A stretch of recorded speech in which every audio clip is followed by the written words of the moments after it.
Good day, everyone. Today, I will be presenting our report about global citizenship and, most importantly, how its values and principles can be applied to solve the different social issues affecting Mindanao.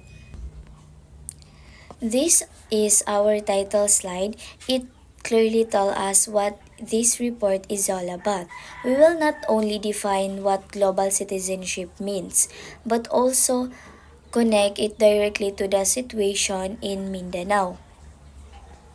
What is global citizenship?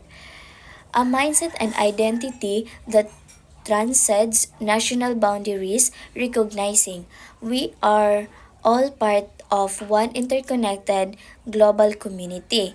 Local action have global impact, and global values guide local action. It involves responsibility, empathy, and active participation to build a fair, sustainable world. It is not just about being a citizen of a country or having a passport. Is a it is a mindset that it is a mindset and a way of living. It means you understand that all people, all communities, and all countries are connected. What happens in what happens in one place affects others. As global citizens, we believe in justice and equality for everyone, respecting human rights, taking care of our environment, building peace and inclusion. The lastly is taking responsibility not just for ourselves, but for the well-being of all people wherever they are. Core principle of global citizenship. These are the six main principles that guide global citizenship. These are the standards or rules we follow. First is respect for human rights and human dignity. Every person matters no matter who they are. Equal, equally, equality and non-discrimination. We do not judge or mistreat people based on religion, ethnicity, status, or background. The third one is cultural diversity and inclusion. Difference in culture, uh, Differences in culture, belief, or tradition are strength, not problems. Number four is environmental sustainability. We protect nature because we share our one planet. The next one is solidarity with vulnerable groups. We stand together, our support those who are vulnerable or suffering. The next one is peaceful conflict resolution. We solve conflicts through dialogue, not violence. Now, let's look at the reality. These are the main social problems Mindanao has been facing for decades. First is conflict, displacement, and peace and order concerns. History of armed conflict addressed grievances and lack of lasting peace. The next one is poverty and economic inequality. Mindanao has some of the highest poverty rates in the Philippines. Development is not shared equally. The third one is limited access to quality education and healthcare. Many communities still lack quality education, healthcare, water, and electricity. Environmental degradation and unsustainable resource use. Mindanao suffers from deforestation, mining damage, and frequent typhoons or floods. It is highly vulnerable to climate change. Uh, the next one is protection of indigenous people, IP rights, and cultural tension.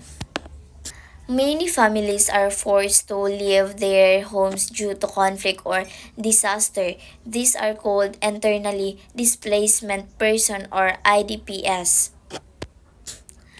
Gender inequality and marginalization of vulnerable groups. Indigenous people, Lumad, Moro communities, and other minorities face this discrimination, exclusion, and loss of their ancestral land. These are the problems we will address using the values of global citizenship. The first one is conflict. We have social issues and how global citizenship applies. Conflict and displacement. How muni ang issue ang conflict and displacement. How to global citizenship can apply. We are we apply this uphold the universal right to safety and security, promote intercultural or religious dialogue and understand, advocate for inclusive peace processes that address root causes of conflict, support displaced communities aligned with global humanitarian standards. The second one is poverty and inequality. Align local how to apply this global citizenship. Um, Align local action with global goals like the UN Sustainable Development Goals SDGs of leaving no one behind. Push for fair distribution of development endorsement and opportunities, support inclusive livelihood programs for marginalized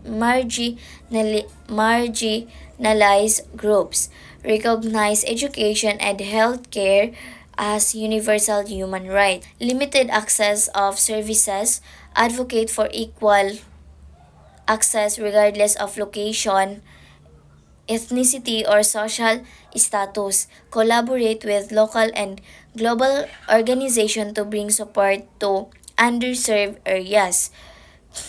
The next one is environmental degradation. Understand that Mindanao ecosystem are part of the global environment. Promote responsible resource use, climate resilience, and conservation. Uphold the value and intergenerational equity, IP rights, and cultural tension.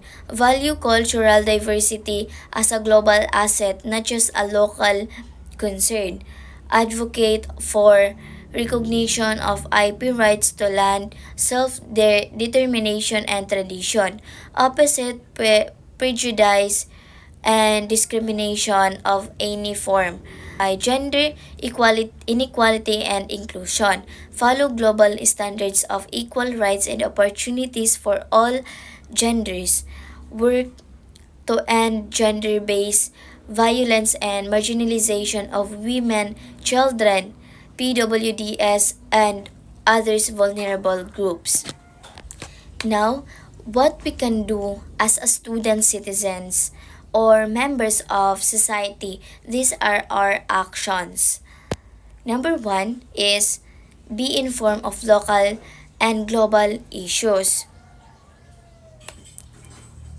So, learn about uh, learn about Mindanao's history,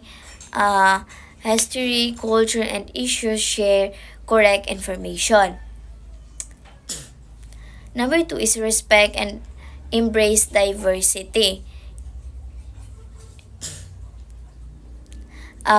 Speak up when you see discrimination, prejudice, or unfair treatment. The third one is participate in community initiatives. Join or help organization working for peace, education, livelihood, or environment. Lastly is advocate for uh, advocate for just and inclusive policies, leaders and government to make laws and programs that protect all communities in Mindanao. To end our report, global citizenship is not just global concept, it is a way of acting locally, addressing Mindanao's challenges. Using global values creates a fair, peaceful, and sustainable community for all and contributes to global progress. Um, Global citizenship is not an abstract or faraway idea, it is a way of life and a way of solving problems. When we apply its values, justice, peace, respect, equality, and care, we turn big global ideals into real working solution right here in Mindanao. By being good global citizens, we build a safer, fairer, and more prosperous Mindanao for everyone. So that ends our report. Thank you for listening.